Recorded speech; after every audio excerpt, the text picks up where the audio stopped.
You good? Well, are you good? You're the one about to go down to Sydney, sit on a plane for hours, Yeah. slave your way through a bunch of content just to watch the Maroons lose next Wednesday night. Yeah, it's such a long flight. But, mate, have you seen that 17 that Bill's put together?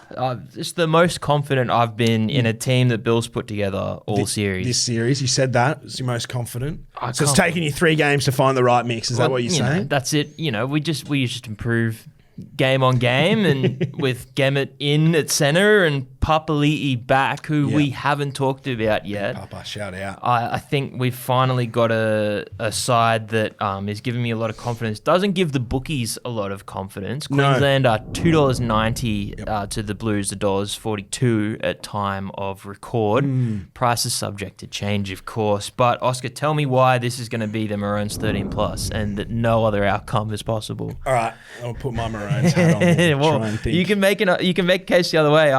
I'm locked in. I'm just seeing nothing but 13 plus here. Look, I think there's been... All right, we'll talk about the most, I guess, obvious or telling changes for Queensland. Hamaso Tabuai-Fidow moves to fullback. It appears that that's a reaction to New South Wales's kick-heavy approach in good ball attack. The amount of times that Cleary hung one up in the air for Lomax to come flying through, or Dylan Edwards. KP struggled under the high ball in game 2 and in game 1, I think, as well. That's something that Hammers, he's just so smooth. He's so clutch. He moves, he positions his body so well in the air. I think out of the 3 options, KP, obviously not an option through injury, but and then Hammer and Walsh, I think Hammer's probably the safest option from a kick defence perspective for Queensland. So I can understand that theory. Gemmett's a big body in yardage, and Josh Papali'i does scare me as a Blues fan, seeing the big dog come out of retirement I mean, if he plays 20 minutes, it'll be the hottest and fastest 20 minutes of his career, won't it? Oh, man. This could be his greatest game of all time. It's so cool for him. Like, I think it's a nice move, him not being there through the whole series. You probably don't want to ask Big Papa to get up for 3 games in a row, but he can come in and say, yeah, Billy's going, give me 25 of your best, and we'll see how we go from there. I want to know how much convincing Bill had to do to bring him back. Do you reckon it's just like, do you want to play? Yeah. Or is like Bill like begging and pleading for him to come back? That phone call is the one I would have loved to have heard. Let's just hope Josh wasn't hanging out with Corey Horsburgh at the time that he received that phone call. There you go. Billy's like, what are you doing next Wednesday night? Josh is like, I was going to have some mates around. Look, obviously the Blues weren't at their best in Perth. And the game didn't favour, I guess, their greatest qualities as well. No, and you'd think at home and with a bit of a kick up the backside, the same squad that they've kind of put out all year without injuries, they should be up for it a bit more. Yep.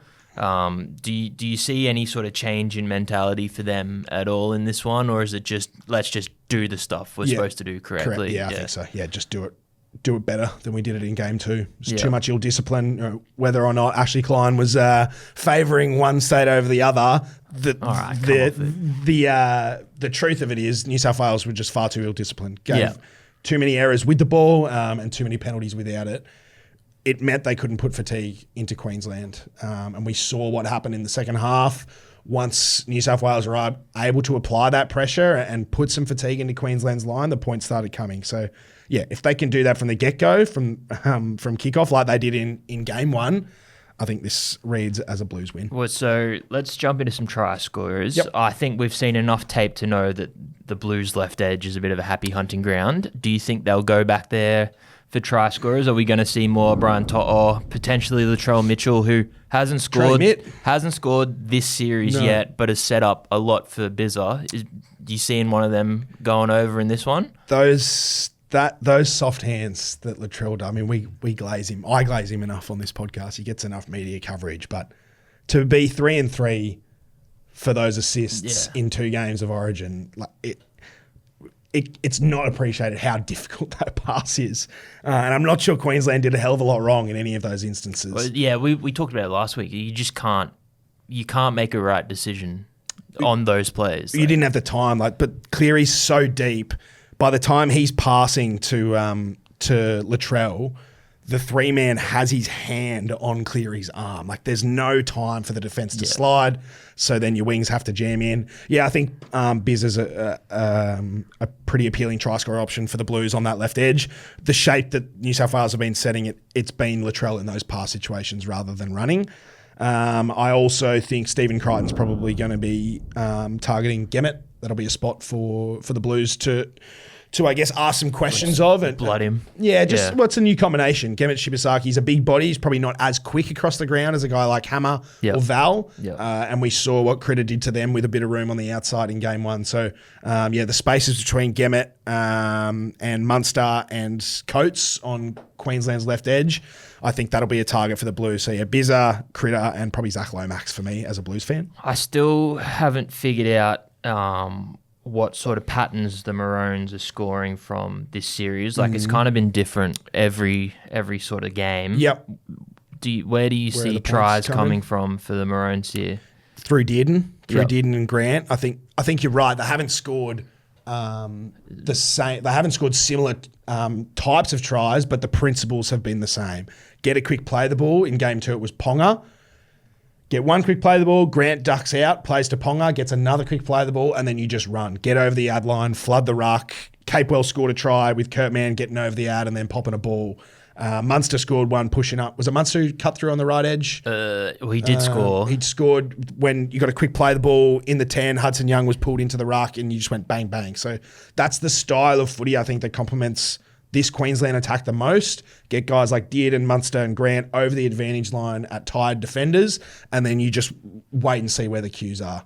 In game 2, the spaces were around Latrell. They definitely tried to get at him, and they got at Luai a couple of times as well. So if I had to guess, I'd probably say that's where Queensland are going to go again. I think Hammer's an undeniable try scorer option at fullback, given how Queensland play. If there's an offload there, Hammer's going to be the guy to get it. Or if there's a line break, he's going to be backing up on the inside. And then, probably their right edge, Toya, and who's on that right wing? It's not Coates. Is it Coates? Val on the right Val's wing. played next to him the whole series. Unless they switch it around. So, I think Queensland right edge for try scorers and Hamiso. Very nice. All right, one more before we get out of here. Yep. Man of the match. Yep. I'm going to stick with Tom Dearden, I think. Okay. That's where I'm going. I thought he was incredible. Obviously, Munster as captain was phenomenal game 2, but I think that what Dearden did was underappreciated. The stage is set for him to have a big one, you think? Yeah. Where do you kind of see things falling here? If all goes to how you see it, if all goes happening. to plan. Yeah. Look, I think what Payne Haas has done for the Blues through the middle of the field this series has been insane. I think he's a big reason why Josh Papali'i's been called out of retirement. Try and contain what Payne Haas is doing, particularly at the start of the games. So $8.50 for Payne for man of the match. Isaiah Yeo at 13s as well. I think this one's going to be a grind. I think it's going to be one through the middle.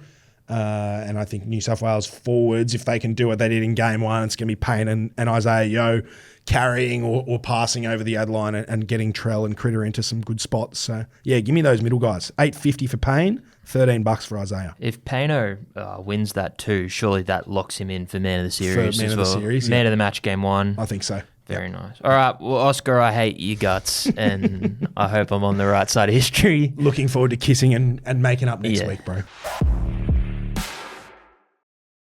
What are you really gambling with? For free and confidential support, call the number on the screen or visit the website